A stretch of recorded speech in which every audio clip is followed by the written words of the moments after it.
வணக்கம். கவிதையின் தலைப்பு ஒடுக்கப்பட்டோரின் குரல்.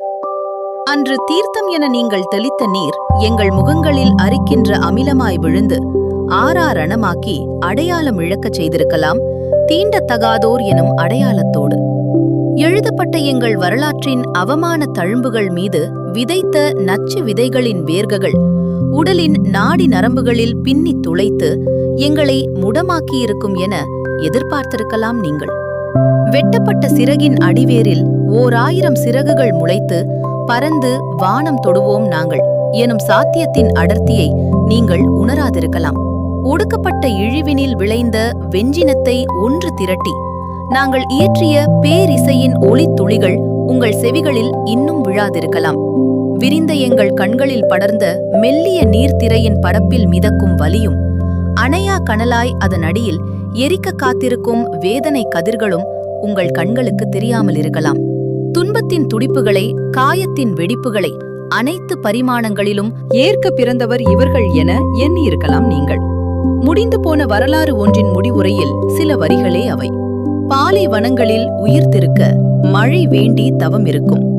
மலர் செடிகள் அல்ல, மின்னலுடன் இடியாய் நிலம் கிழித்து உயிர்மழை பொழியும் வான் நாங்கள்.